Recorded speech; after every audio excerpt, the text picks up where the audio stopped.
Hello friends, welcome to online study bytes. मैं हूं प्रतीक्षा और उत्तर प्रदेश एलटी ग्रेड परीक्षा 2018 का प्रीवियस ईयर पेपर आप लोगों को आने वाले एग्ज़ाम में आपकी मदद कर सकता है।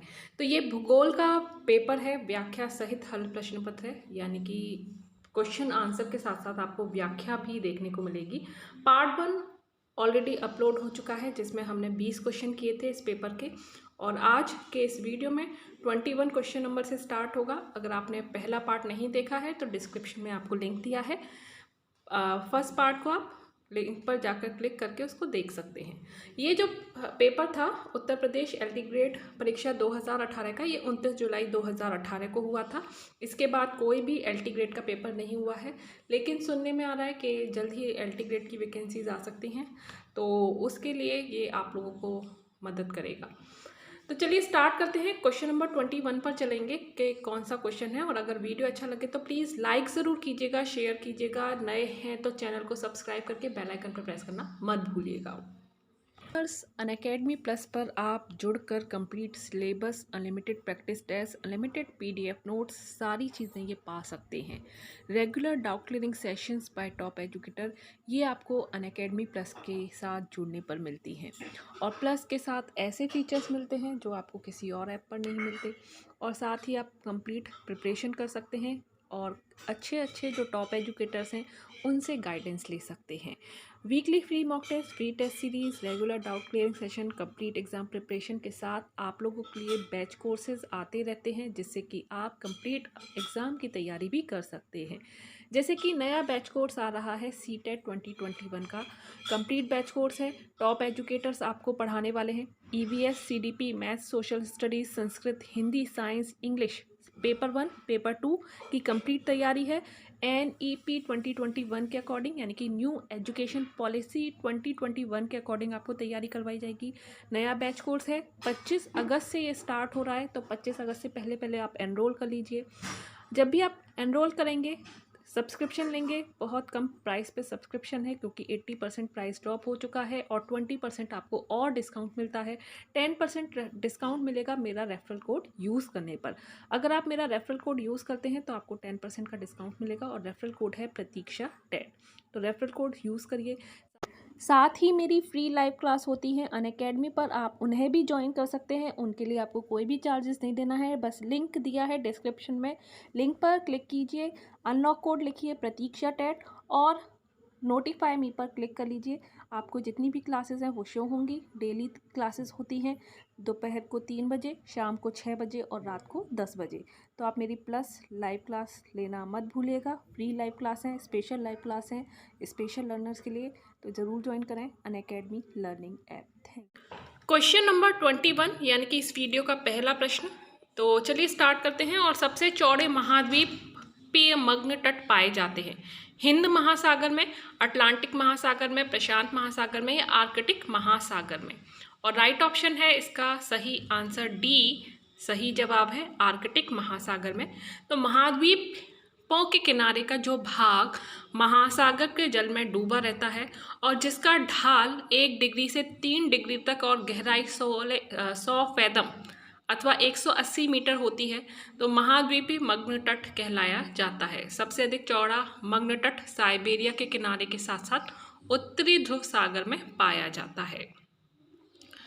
तो आर्कटिक महासागर सही जवाब है। नेक्स्ट क्वेश्चन की ओर बढ़ेंगे। क्वेश्चन नंबर 22,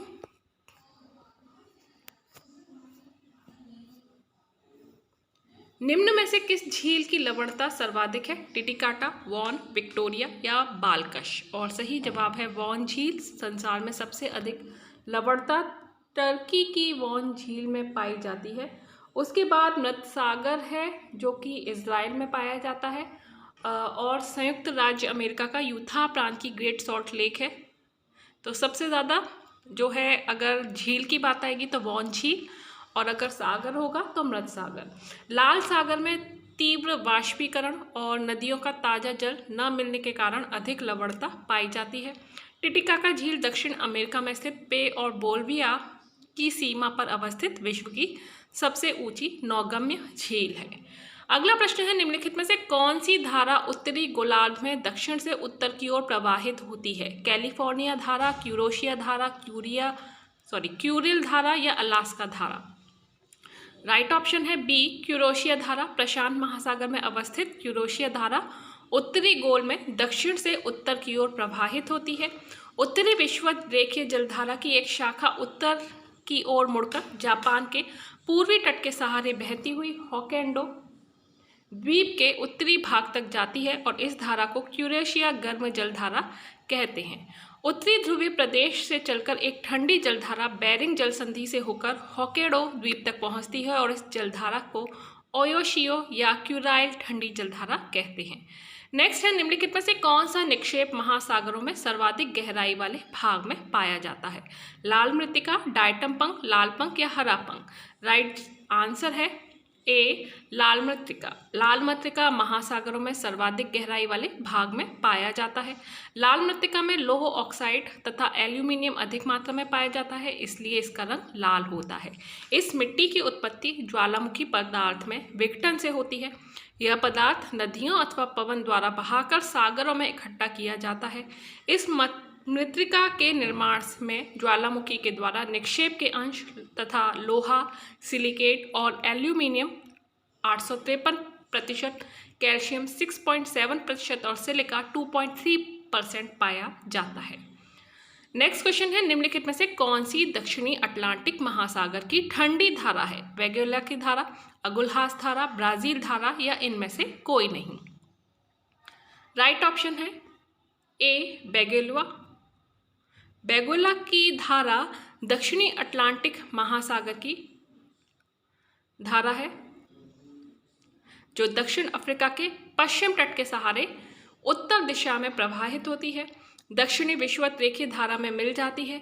अफ्रीका तट के समीप ठंडा महासागरीय जल नीचे से उठकर सतह तक आता है और इसके मिलने से यह धारा अधिक ठंडी हो जाती है। नेक्स्ट है, पेलाजिक जमाव के पदार्थ प्राप्त होते हैं ज्वालामुखी पदार्थों से, शैवाल से, चट्टानों के रूपांतरण से या रासायनिक अपक्षरण से? और सही आंसर है बी, शैवालों से। पेलाजिक निक्षेप के अंतर्गत गहरे सागर में उपस्थित शैवाल को अवशेषों को सम्मिलित किया जाता है जो पंख यानी कि मड के रूप में पाए जाते हैं। इन्हें ऊज कहा जाता है। चूना तथा सिलिका की मात्रा के आधार पर इन्हें दो भागों में बांटा जाता है। पहला चूना प्रधान अज और दूसरा है सिलिका प्रधान अज। नेक्स्ट क्वेश्चन, किस ग्रह का कोई उपग्रह नहीं है? मंगल, अरुण, शुक्र या वरुण?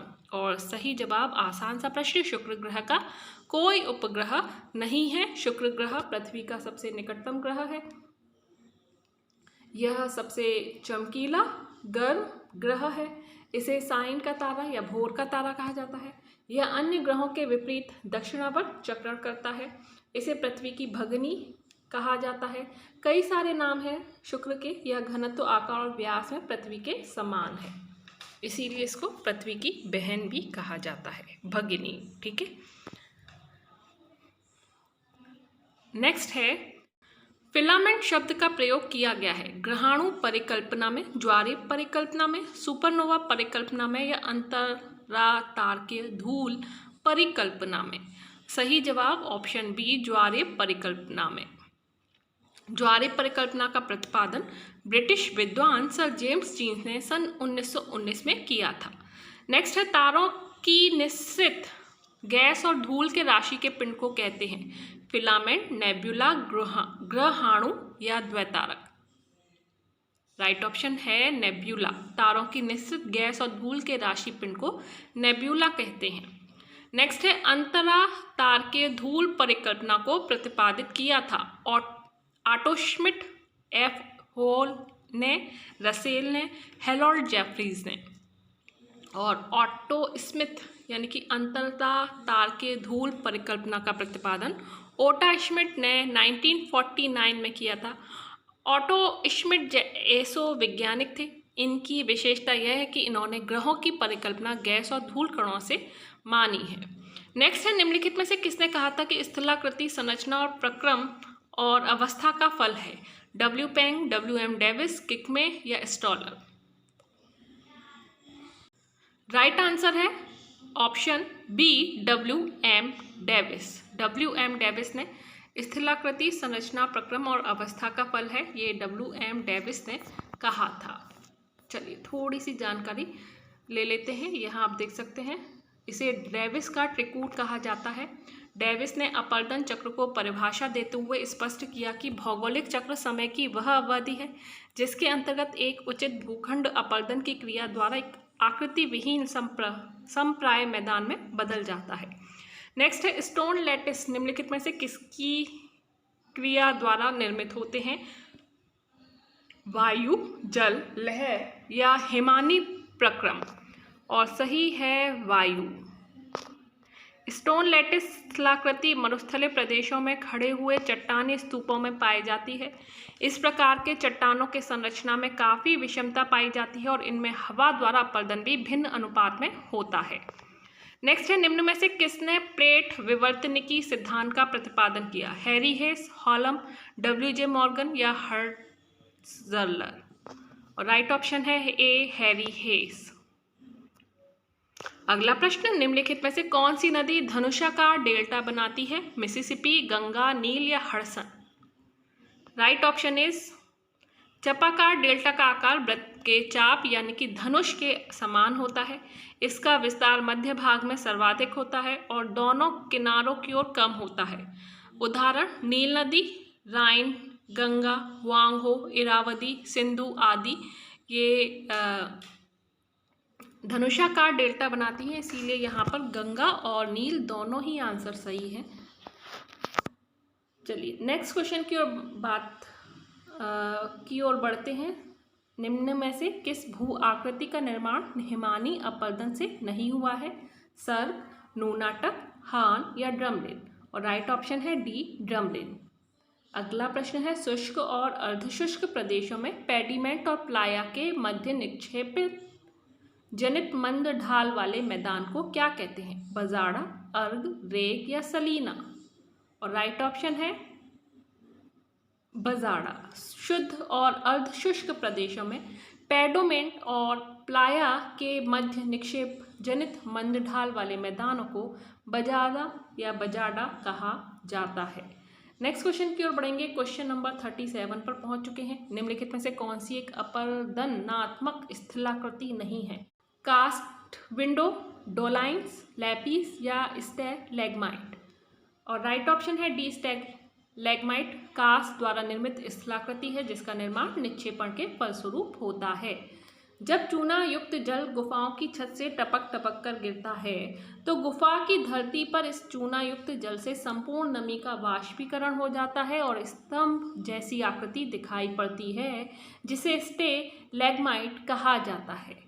अगला प्रश्न है पवन के अपघर्षण कार्य द्वारा निम्नलिखित में से किस प्रकार की स्थलाकृति का निर्माण होता है? जालीदार शिला, बालू का स्तूप, तरंग चिन्ह या लॉयस? और सही जवाब है ए जालीदार शिला। पवन के अपघर्षण कार्य द्वारा जालीदार शिला का निर्माण होता है। पवन के अपघर्षण कार्य द्वारा निर्मित अन्य स्थलाकृतियां निम्न हैं जैसे वातगर्त, इसेलबर्ग, छत्रकशिला, भूस्तंभ, ज्यूजेन, यार्डंग, डाइटकंटर, पुल तथा खिड़की आदि। नेक्स्ट है निम्न में से कौन ध्रुवीय वाताग्र सिद्धांत का प्रतिपादक है? JE ओलिवर, V वर्कनीस तथा J वर्कनीस, PR पिनेट या इनमें से कोई नहीं? और राइट ऑप्शन है B वर्कनीस और J वर्कनीस।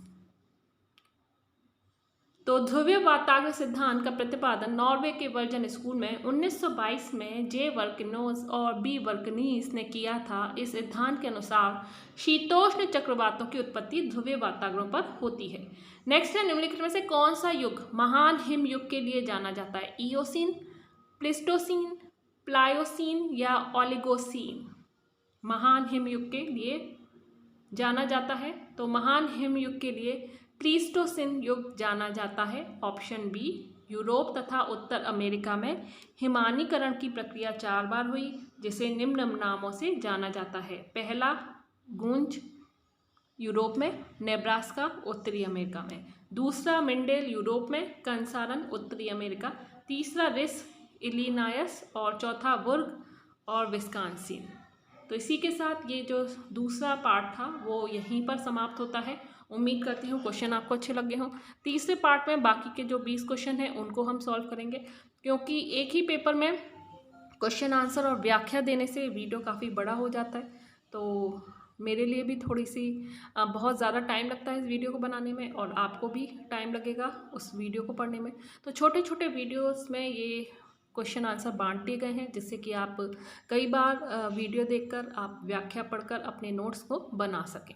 तो अभी के लिए इतना ही। वीडियो अच्छा लगे तो प्लीज़ लाइक ज़रूर कीजिए, शेयर कीजिए और चैनल को सब्सक्राइब करके बेल आइकन पर प्रेस करना मत भूलिए। Thank you and thanks for watching.